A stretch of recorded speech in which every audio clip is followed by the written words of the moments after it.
A long time ago, in a village called Abaka, there was a girl named Oluchuku. Everyone in the village knew her. She was very beautiful, with bright eyes and smooth skin. When people saw her, they would stop and stare because of how pretty she was. But there was something else about Oluchuku. People were scared of her. She really hates men. Oluchuku was not like the other girls in the village. She didn't laugh or smile with anyone. She always looked serious. And when men tried to talk to her, things got bad.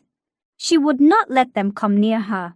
If anyone tried, she would beat them until they couldn't stand. The men in the village knew not to mess with Oluchuku. Some of them had black eyes from her punches. Others had bruises all over their bodies. No one wanted to feel Oluchuku's anger. Even though Oluchuku was beautiful, the men feared her more than they admired her. "Stay away from her," they would warn each other. "She's not like the other girls." People whispered her name like it was a warning. And so, Oluchuku lived in the village, beautiful, but feared by all. One day, Oluchuku went to the market to buy food. The market was busy, full of people talking and selling things. Oluchuku moved through the crowd, not smiling at anyone as usual. She picked some vegetables and was about to leave when a young man, not looking where he was going, bumped into her. Without even thinking, Oluchuku's hand flew through the air. Slap! She hit the man hard across the face. The sound of the slap was so loud, it stopped everyone around. The whole market went quiet. People looked in shock. The man was terrified. His cheek turned red, but he didn't try to fight back. He knew better. His eyes widened with fear as he quickly bowed his head and said, I'm sorry. He didn't wait for Oluchuku to say anything. He turned around and ran as fast as he could, disappearing into the crowd. The women in the market shook their heads. Some whispered to each other, "She did it again." But no one dared to say anything to Oluchuku. They knew better. Everyone knew not to cross her. So the market went back to normal.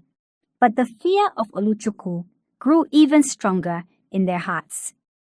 In the village of Abaka, many men wanted to marry Oluchuku. Even though they were scared of her, they couldn't help but admire her beauty. Some men thought, maybe if I'm nice to her, she will like me. Others thought they could change her and make her gentle again. But they were all wrong. One by one, the men came to Oluchuku. They brought gifts, spoke sweet words, and tried to win her heart. But Oluchuku was not impressed. She saw right through their tricks. Whenever a man tried to get too close, she would beat him badly. They would leave her house with bruises on their faces, and some even begged for her mercy. But Oluchuku never showed mercy. Even one of the village chiefs thought his son would be different. "She won't dare touch my son," he said proudly. The chief's son went to Oluchuku, smiling and thinking his high status would impress her. But Oluchuku didn't care about who he was. When he tried to charm her, she punched him so hard that he lost 2 teeth. The chief's son came back home with a swollen face and missing teeth. He could barely speak. The chief was angry, but knew better than to challenge Oluchuku. From that day on, men in the village knew that no matter who they were, Oluchuku would never let them get close without a fight. The men in the village were tired of being beaten by Oluchuku. The stories of her strength and fierceness spread all over Abaka. The elders of the village began to worry. "Why does Oluchuku behave like this?" they asked each other. "She's strong, but why does she hate men so much?" The elders decided it was time to speak to Oluchuku. They called her to the village square, where everyone could see. People gathered to watch. The men, the women, and even the children came to see what would happen. They were curious about what Oluchuku would say. Oluchuku walked into the square, tall and unafraid. She looked around, seeing all the faces staring at her. The elders sat in a circle and waited for her to speak. But Oluchuku did not look down or show any fear. She stood there, her head high and her eyes bold. The elders began to ask her questions. "Oluchuku, why do you fight the men?" one elder asked. "Why do you beat every suitor that comes your way?" Another asked. Oluchuku didn't flinch. She looked at the elders calmly and said, "I will never let a man control me, and I will never stop beating them." Her words shocked everyone. The villagers whispered to each other. The elders were puzzled. They didn't understand why Oluchuku said such things. "But why, Oluchuku? What happened to make you like this?" one elder asked. But Oluchuku didn't explain. She stood there in silence, refusing to answer their questions. The elders were left with no choice but to let her go, even more curious than before. They wanted to know what had happened to Oluchuku, but she kept a secret hidden. The villagers returned to their homes, still whispering about Oluchuku's boldness. One hot afternoon, Oluchuku went to the stream to fetch water. The sun was high, and the path was rough. As she walked back with her pot full of water, her foot slipped on a rock, and she fell hard to the ground. The pot broke, and her foot was hurt. She winced in pain, trying to stand, but it was hard. A farmer who was nearby saw what happened and rushed over to help her. He bent down to tie her injured foot, trying to stop the bleeding. But Oluchuku didn't understand. She thought he was trying to take advantage of her while she was hurt. Without waiting, Oluchuku's fist shot out. Bam! She punched the farmer in the face, making him fall back.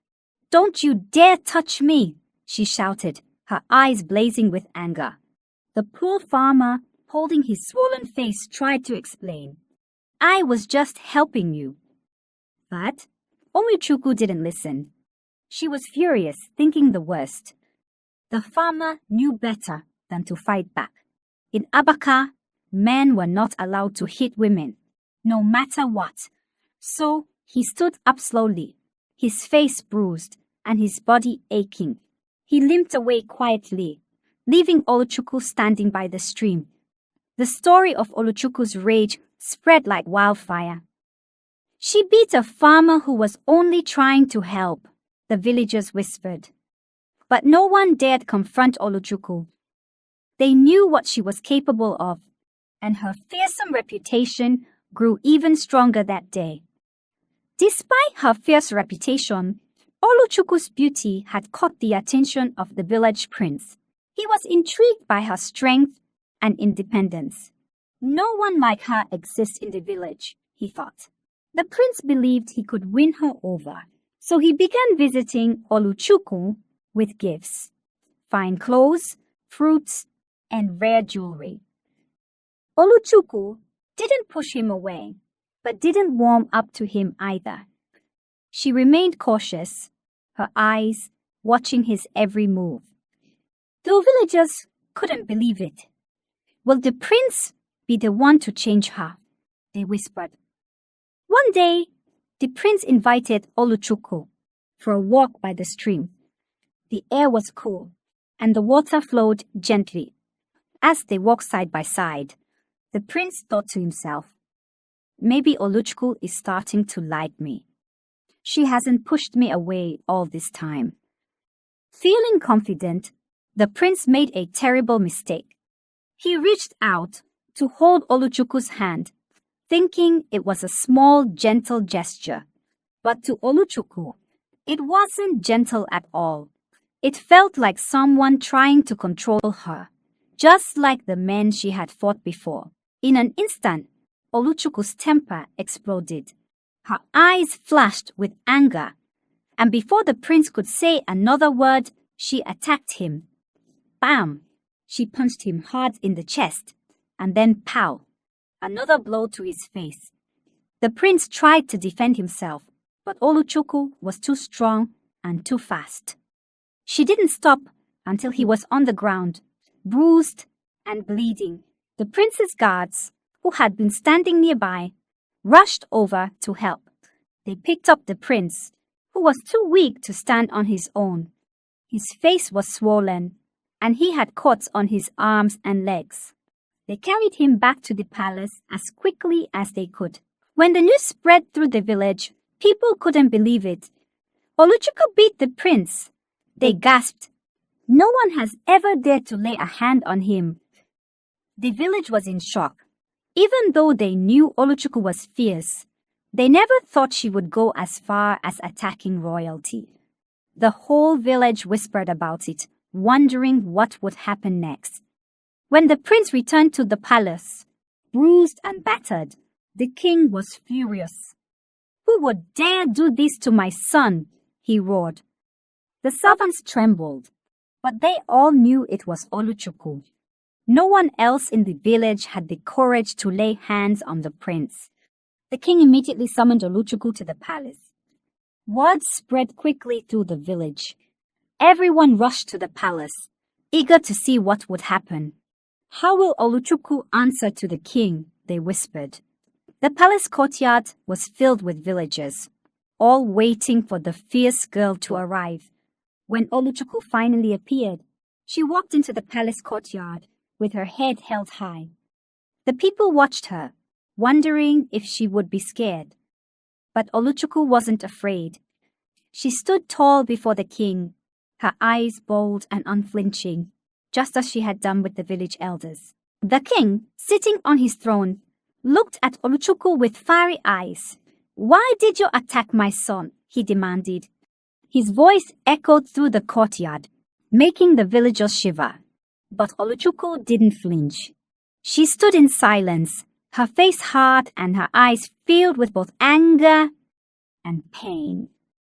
"Speak, girl!" the king shouted again. But still, Oluchuku said nothing.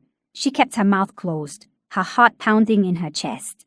The villagers leaned in, waiting to hear what she would say. But Oluchuku kept her reasons hidden, refusing to explain herself to the king. The king's fury grew. "How dare you remain silent before me?" he shouted. But Oluchuku remained as still as a stone, her secret locked tightly inside her. The villagers began to murmur among themselves, wondering why Oluchuku had done it. But no one knew. For now, Oluchuku's reason stayed buried deep within her heart. The king, growing more furious by the minute, pressed Oluchuku again. "Why did you hurt my son? Speak now or face the consequences."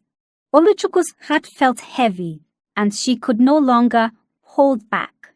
Her strong, fierce face softened, and for the first time, the villagers saw something different in her eyes. Pain. Tears welled up, and her voice trembled as she began to speak. "My father, the man who was supposed to protect us. He wasn't kind," she said, her voice low but full of hurt. The villagers leaned in closer, straining to hear. Oluchuku's eyes filled with tears as she told the story she had kept buried for so long. "He beat my mother every day. He treated her like a slave, shouting at her, pushing her around, and whenever she tried to speak up, he would threaten her. He would raise his hand and she would grow quiet, too scared to say anything." The crowd was silent, hanging on every word. Oluchuku's voice cracked as she continued. "One day, my mother was pregnant. There was a small argument, something so small, but my father, he lost his temper. He beat her so badly that she fell to the ground. She lost the baby that day." Oluchuku paused, her tears now flowing freely. And soon after, she lost her life too. Back in the present, the villagers gasped, shocked by the terrible truth. Oluchuku stood there, her body shaking with grief as she spoke of her mother's death. "I was just a child. and I watched her die. I could do nothing to help her. She wiped her tears, but continued. After my father died not long after, I thought I would be safe. But when I went to live with my uncles, it was no better. After her father died, Oluchuku thought the worst was behind her. She hoped her new life with her uncles would be different, that maybe she could find some peace. But what she found was even worse than before. Her uncles were cruel men, just like her father, but even more shameless. They brought different women to their house, day after day. Oluchuku would see them treat these women with no respect. They forced themselves on them, using harsh words and ugly actions. The women had no choice but to obey, too scared to fight back. And it wasn't just the women they brought home. Their own wives, the women who lived in the house with them, were treated just as badly. Whenever the wives tried to speak, to defend themselves or ask for help, Oluchuku's uncles would raise their hands, ready to strike. The wives lived in constant fear, knowing a beating could come at any moment. They were threatened, pushed around, and sometimes hurt so badly that they couldn't stand for days. Oluchuku watched all of this, day after day. She saw how the men in her life only knew how to control and dominate the women around them. They didn't listen, they didn't care, and they only used their strength to make the women feel small and weak. It was in those moments that Oluchuku made a vow. She promised herself that no man would ever treat her like that. No man would ever have power over her. She couldn't save her mother, and she couldn't help the wives in her uncle's home, but she could save herself. From that day on, Oluchuku's heart hardened like stone. She wouldn't allow any man to get close enough to hurt her. And so, Oluchuku became the fierce girl the villagers knew. But behind her strength and anger was a story of pain. A story that no one had known until now. When Oluchuku finally revealed her painful story, the village was silent. They had always seen her as a troublemaker, someone fierce and wild. But now they understood. Oluchuku wasn't just fighting men for no reason. She was protecting herself, shielding her heart from the pain and fear she had known all her life. The men in the village, especially those who had felt Oluchuku's fists, lowered their heads in shame. They realized that Oluchuku's strength had come from a place of deep hurt. Some of the men had their own memories of mistreating women, and now they saw how their actions could cause so much pain. The women of the village, who had silently carried their own struggles, looked at Oluchuku with new respect. She wasn't just fierce, she was a fighter. She had stood up, not only for herself, but for all the women who had suffered quietly. The women began to see her as a symbol of strength, someone who had refused to be controlled or beaten down. Even the prince, who had once thought he could tame Oluchuku, understood the mistake he had made. He realized the pain he had caused her, and with a heavy heart, he apologized sincerely.